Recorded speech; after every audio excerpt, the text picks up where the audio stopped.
اللہ تعالیٰ قرآن میں فرماتے ہیں فَإِنِّي قریب، بے شک میں ان کے قریب ہوں۔ اس آیت کا پھر اگلا حصہ کچھ یوں ہے کہ جب پکارنے والے مجھے پکارتے ہیں تو میں ان کی دعا قبول کرتا ہوں، تو لازم ہے کہ وہ میری بات مانیں اور مجھ پر ایمان لائیں تاکہ وہ ہدایت پائیں۔ لیکن میں چاہتا ہوں کہ آج آپ صرف اس ایک لائن پہ غور کریں کہ بے شک میں قریب ہوں۔ آپ نے کبھی یہ محسوس کیا ہے کہ جب آپ بہت غمزدہ ہوتے ہیں یا پھر بہت اداس ہوتے ہیں تو آپ کا دل چاہتا ہے کہ کوئی ایسی ذات آپ کے پاس ہو جسے آپ کا خیال ہو، جو آپ کے دکھ کو سمجھے، جس کے سامنے آپ بغیر کسی خوف کے اپنی سب سے کمزور سائڈ لا سکیں۔ تب ہمارا جی چاہتا ہے کہ کوئی ہمارے اتنا قریب ہو کہ اسے منہ سے بول کر اپنا دکھ بتانے کی بھی ضرورت نہ پڑے۔ اور پتہ ہے کب منہ سے اپنا حال بتانے کی ضرورت نہیں پڑتی؟ جب دل ایک دوسرے کے قریب ہوتے ہیں، جب ہمیں سامنے والے سے محبت ہوتی ہے، پھر ہم اس کے کہے بغیر ہی اس کے اندر کی کیفیت کا اندازہ لگا لیتے ہیں۔ بالکل ایسے ہی اللہ تعالیٰ ہم سے فرما رہے ہیں کہ وہ ہمارے قریب ہے۔ ہمیں اسے اپنی بات سمجھانے کے لیے یا اپنا دکھ بتانے کے لیے لفظوں کی بھی ضرورت نہیں ہے۔ ہمیں اسے اپنا دکھ دکھانے کے لیے آنسوؤں کی بھی ضرورت نہیں ہے۔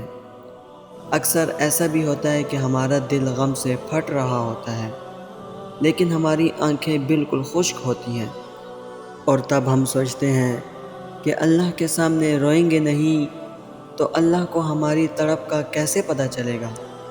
جبکہ اللہ نے آپ سے فرما دیا ہے کہ وہ آپ کے قریب ہے۔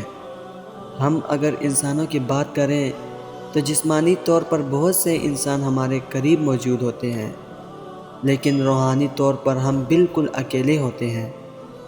بہت سے لوگ ہمارے ارد گرد بیٹھے ہوتے ہیں، لیکن پھر بھی ہمیں محسوس ہوتا ہے جیسے ہمارے ارد گرد بس تنہائی ہے۔ ہم ہنستے ہیں اور لوگ ہمیں دیکھ کر سمجھتے ہیں کہ ہم خوش ہیں۔ ہم مذاق کرتے ہیں تو لوگ ہمیں دیکھ کر سمجھتے ہیں کہ ہماری لائف میں سب سیٹ چل رہا ہے۔ پتہ ہے ایسا کیوں ہوتا ہے؟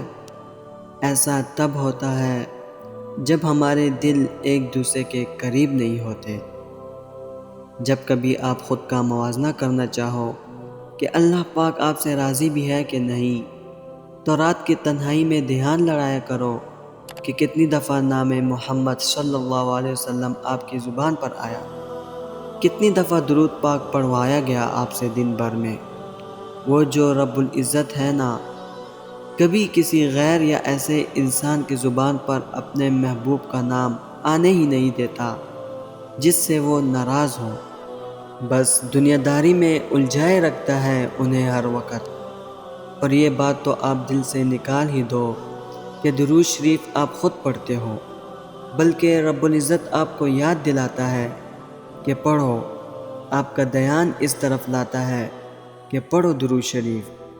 یاد کرو کہ اچانک آپ کے دل کو اداس اور بھاری کر دیا جاتا ہے تو آپ فوراً درود شریف پڑھنا شروع کر دیتے ہو۔ یہ بھی عنایت ہے میرے رب کی۔ اور پھر تنہائی کے بعد یقین سے ملاقات ہوتی ہے۔ جب تنہائی روح کا حصہ بن جاتی ہے تب اللہ روح کو یقین سے منور کر دیتا ہے۔